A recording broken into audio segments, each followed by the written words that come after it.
apparently in Helluva Boss, fun stuff's been happening. And by fun stuff, I mean people are flipping out again, because there's always more of it. So, first of all, vivziepop announced a delay to Hazbin Hotel and Helluva Boss's marketing, which is very concerning, because, quite frankly, they have not been marketing Hazbin Hotel, and I really want it to succeed. I am invested in this series doing well. I really want it to shake the zeitgeist of the popular animation scene. Also, there was a whole Loona controversy. I don't exactly know what that's been going on about. And apparently Spindlehorse, that's been working with Helluva Boss and stuff, they actually someone spoke out about something bad. I don't know exactly what's going on, so we will be doing our deep dive together. As someone that has mastered the art of drama online, let's see what this is all about, baby. So today, vivziepop announced some unfortunate delays regarding Hazbin Hotel and Helluva Boss's marketing and promotion. Before I start, Enma is currently on holiday, so I'm filling in for him with this video. I have some videos on the show on my channel, so if you'd like to check it out, I'll have it linked below. The first tweet regarding all this reads, "Power to all my cast friends who begin striking today. In case some of you don't know, this strike will affect show that's why there's the delay, because of the strike. Marketing and promo, so things might take longer, and I want my team to actually be able to enjoy release with the rest of us. Content can wait, support them." vivziepop also responded to a fan asking if the strike will affect both shows, and she replies, "I can only speak for Helluva, but I think it's safe to say it affects both, yeah." Listen, when it comes to striking and protesting, I respect people's need to do what they can. Ultimately, this is just entertainment. This isn't affecting anyone on a level past entertainment, so I could give a pass to this, right? I could give a pass. So from those tweets, we now know that both shows will have delayed marketing. For Hazbin, this probably means a trailer and further sneak peeks. For Helluva Boss, it just refers to the monthly sneak peek gifs. Overall, this is quite sad news, but it makes sense due to the recent strikes. If you have any thoughts, let me know in the comment section down below. Nice and basic. Alright, nothing too creepy here. I don't know what this Loona controversy was. Yesterday, vivziepop did a long Twitter thread responding to the recent Erika Lindbeck rumors and also clarifying Loona's role in the series. Oh, I don't know any of this stuff. Oh god. Oh god! Whenever I hear the phrase vivziepop addresses anything on Twitter, I'm immediately turned off. I feel like she addresses too many things. This has been my take. See, there are some people that when they talk about Helluva Boss drama or whatever, vivziepop drama, they are incredibly extreme to one side. Either Helluva Boss is garbage and they said the R word and they should get canceled, or the other side, it's like vivziepop could do no wrong. Ladies and gentlemen, the nuanced take is Helluva Boss is a good show that I like a lot, and I think vivziepop talks way too much on Twitter. She needs to realize that she has haters and she's not going to change anyone's mind, and let them bitch and moan as much as they want on their own. Let them sound like a hentai soundboard, and she doesn't need to have anything to do with it. In this video, I'll showcase everything and then give my thoughts after. As I said in the last video, Enma is currently on holiday, so I'm just filling in for him with this video. I also have some videos on my own channel. If you'd like to check it out, I'll have it linked below. So for context, this whole debate started once a Twitter user posted a theory off 4chan. The theory basically said that the reason Loona 4chan theories go wild hasn't spoken in the recent episodes was because Viv and Erika had a falling out, with Loona's voice changing. Oh, that's why no Loona voice was such a big drama. A lot of people were upset that Loona didn't talk in the last 2 episodes. Last episode, she literally wasn't even in the episode, and the episode before that, she was just like kind of screaming. Vivzi saw this thread and replied basically calling it nonsense. Another user replied, "Of course, Vivzi saw the thread of unfounded rumors and said, these rumors are unfounded. I see so many unfounded rumors about me and I just let them fester.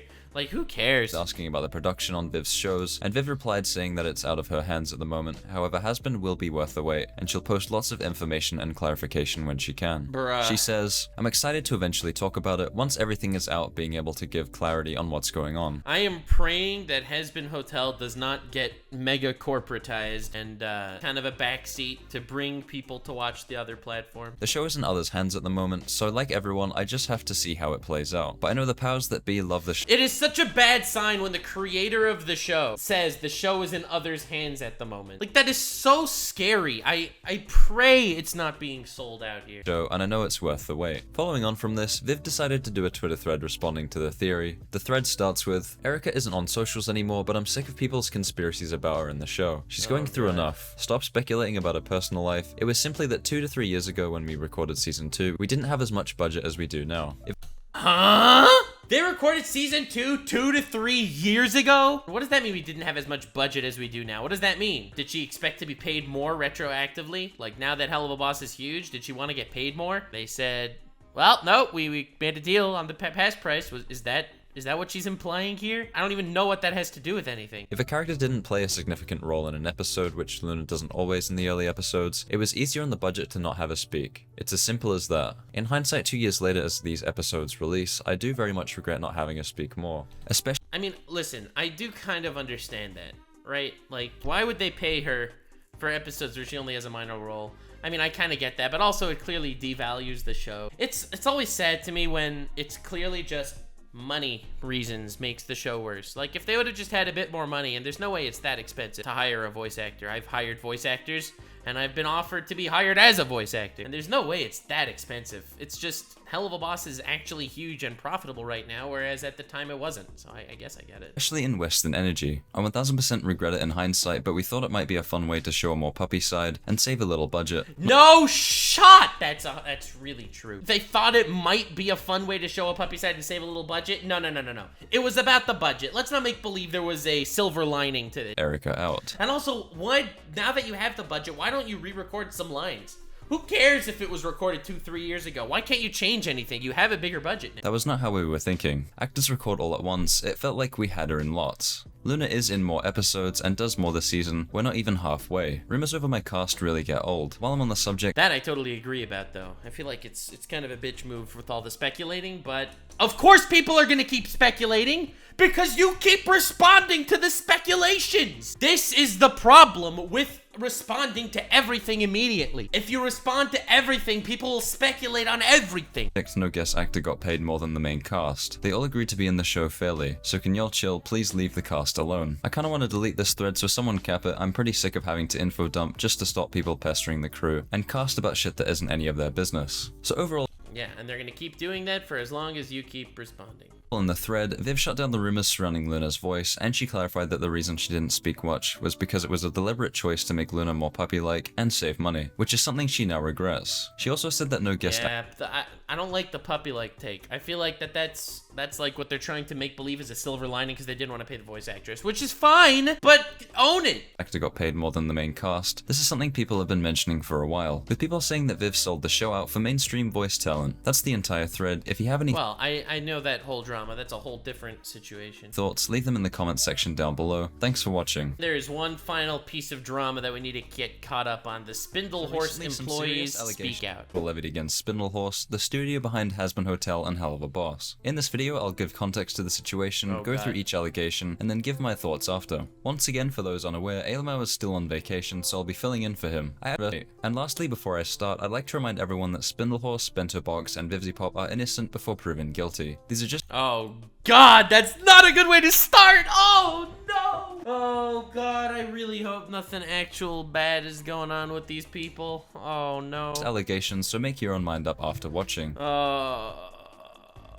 These are actual allegations? On July 15th, an animation review document was posted on Twitter. This tweet ended up getting over 7,000 likes and 500,000 views at the time of recording. In this document, users can anonymously review animation studios they worked for in the past. They select options based on a drop-down menu and can leave a comment with additional info and clarification. This document has over 290 responses. The studios we're most interested in are Bento Box and Spindlehorse, with Bento Box being largely behind the work on Hazbin, while Spindle is vivziepop's studio which worked on Hazbin and Helluva Boss. In this video, I've picked 3 reviews, 1 for Bento Box and 2 for Spindlehorse. I'll read them out and then give my thoughts after. I'd also like to— wait, so these are just anonymous reviews? I'm much calmer right now.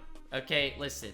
I too believe in innocent until proven guilty. And especially if it's coming from an anonymous source. I get that people don't want to actually, you know, put their name on the line when they allege some crime by someone else, because they'll get a lot of attention towards them. However, if you don't put your name on, then how dare you smear someone else's name with no repercussions?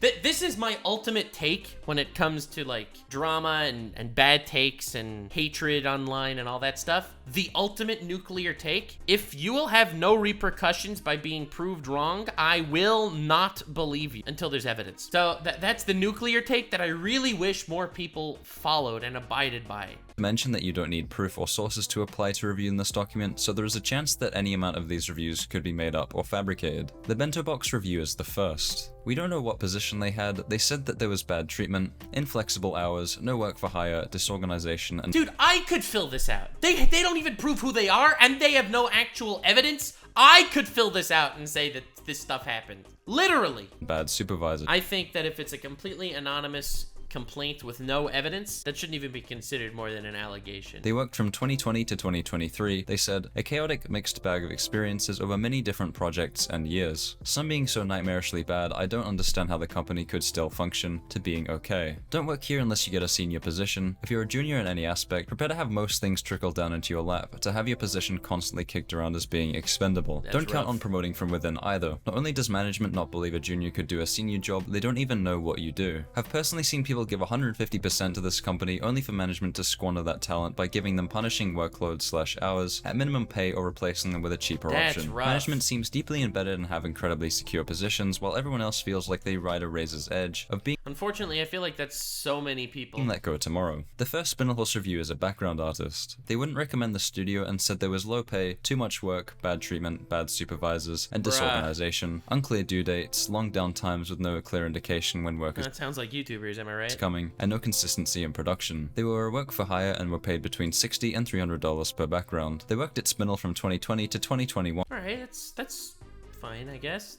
Deeply unprofessional environment, the comment said, tends to hire unexperienced artists new to the industry and takes advantage of their lack of experience. I was permissive of it at the time because I was excited for my first industry job. Cliquish, abusive leads, gossip and rumors run rampant and are encouraged. Some staff were encouraged to spy. I mean, that's, again, every online-based, like, personality, and they all do that stuff. That's everywhere. Like the rumors and stuff, that's wild. On other indie projects and social groups and even individual staff members. Using loaded language had a cult of personality vibe based around the leads. Favoritism was used to turn people against each other, and even minor criticisms about the leadership was punished. The leads would reach out to other projects and tell leads on those not to hire you, or if you already work there, to fire you. Incredibly poor production management, dates, and goals shifted constantly or weren't even provided sometimes. Asked multiple times over production for art style guides, videos, or advice, and was only told, people should know just how to do it. HR person is just a friend of the leads. Upon leaving, spreads horrible rumors about ex-staff members, punishes or berates staff members for working on other projects. The second Yeah, so first of all, just in regards to whether I believe that or not, I believe that there was probably most of this that did go on, but none of this is surprising. Like, if you'd asked me if I guessed this was the case, I would have told you yes, just because every company that's starting up, that's online based, is gonna have gossip, is gonna be unprofessional by the fact that it is indie, pretty much, unless they really have their feet on the ground. And this is Spindlehorse. This is Hell of a Boss, like Hazbin Hotel backgrounds. There was literally one episode of Hazbin Hotel as far as I know.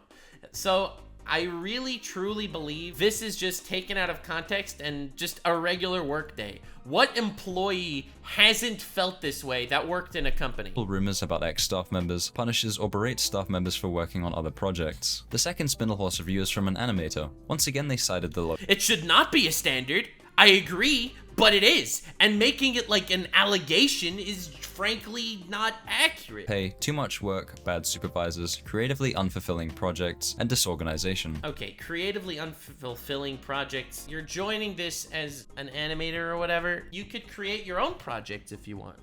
If you're joining someone else's team where you're going to be animating someone else's project, well then, of course it's gonna be creatively whatever. They were paid $60 per second of animation and worked at Spindlehorse in 2023. Their comment says, I know it is so tempting for people who cannot find work to jump at their first opportunity, but do not do it with this studio. There is a reason they are constantly looking for animators. Unbelievably high expectations for roughs, of extremely complex character designs animated on 2s, really poor management and organization. Notes sometimes took forever to get to you. Pay is absurdly low. Pay per second model is inherently abusive, but I say it can be worth it for a struggling artist. If the project is fulfilling in other aspects, it will not be. Please stay away, I cannot stress this enough. I'm sure it's fulfilling for the people who apparently get paid $1,000 weekly, but for us by commission art. Hold the phone. This person was paid $9.50 a week. Their complaint is that for the people being paid $1,000 weekly, then that I am a lucky person to be able to make a living off of YouTube.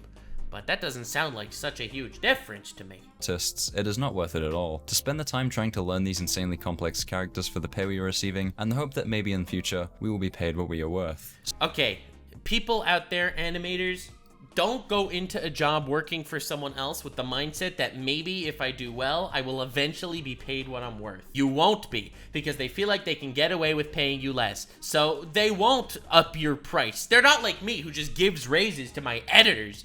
Right, Stevie? Right, Stevie? Right, Stevie? They have nothing to gain by giving you a raise. In fact, they could probably hire someone else that also is hoping that eventually they could get a raise. To contractors out there, know what you're worth and charge what you're worth. So that's a couple of the reviews archived. As for my opinion, I think things would be looking bad for Spindle if these reviews were legitimate. There are however some concerns with the document. The first thing, like I mentioned earlier, is that anyone can create a review and yeah, that's what I was saying. I could literally go in and do that and make believe I worked for them and write this whole heinous review. Stock. It would take 5 minutes to create a convincing review about how Spindlehorse or Bento Box are bad. It'll then be automatically added to the document. I'm not saying it's the most Twitter thing I've ever heard. It's like, of course on Twitter, it's a fake allegations generator. They literally made a fake allegations generator on Twitter and were like, have at it, people. Every review is fake, but there's definitely a couple that lack info, so they're most likely made up. It's also easy for someone to just see what other people have said, and then parrot verbatim what they said. Once people see a couple or say the same thing, then it creates a convincing argument. Since the template for the review uses a drop-down menu of buzzwords, it means that every review more or less says the same thing. This isn't exactly helpful for pinpointing the exact issues with Spindlehorse and Bento. The best reviews are the ones that contain additional comments that help to elaborate what the person was saying and why they disliked the studio. One artist who was included in the review left a concerned comment. Basically what happened was that this document was shared around legitimate artists and animators for them to give their thoughts. However, for some reason the document was then posted publicly to Twitter for everyone else to see. This ruined the document because firstly, like the artist said, they left a review and were told it would be kept private. It was then revealed later, and as a result the artist is scared they might lose their job because their review could be traced back to them. Similarly, since the document was posted publicly. Damn, that's wild. What if it's a psyop? What if this was released just so that they could see who's been leaving the bad reviews so they could know who to fire? Oh my god, the big brain Twitter cancellation generator! Publicly with no verification or proofing system, it's easy for random users to grief the document within a couple of clicks. It's likely that the document had some sort of credibility at the beginning, however once it was shared publicly, that all went out the window. Some other users also pointed out that due to the nature of how the reviews work, if you had a negative experience you're more likely to give a review compared to if you had a good experience. There were a couple of good reviews of Spindlehorse, however the sheer amount of negative reviews means the people having a positive thing to say were pushed to the side. I've seen people say that Vivzi or Spindle should respond to this. Personally, I think there's no point. Thank you. And you know why people are saying that Vivzi or Spindlehorse should respond to this? Because they've been doing such a great job about responding to literally everything. That was sarcasm in case you didn't get it. This is my running take here. They have to stop responding to the reviews look verbatim copy and pasted from one another. It should be common sense that you shouldn't trust what you read unless there's proof. I'm not sure why people were taking that's it, baby. Proof. Hard facts. Cold evidence. Yes, bro, trust me stuff at face value and trying to say Spindlehorse is finished and Hazbin and helluva are doomed. If you have any thoughts on the situation, I'd love for you to leave them in the comment section down below. Thanks for watching. Damn, that was one of the things of all time. That's rough, buddy. I don't know. I don't believe anything on Twitter unless it comes from a place that would be hurt if it was a lie. I frankly don't think anything is worthy of believing. Unless it's verifiable where it's coming from. Like, subscribe, and follow me on Twitch. Stay weird, fam!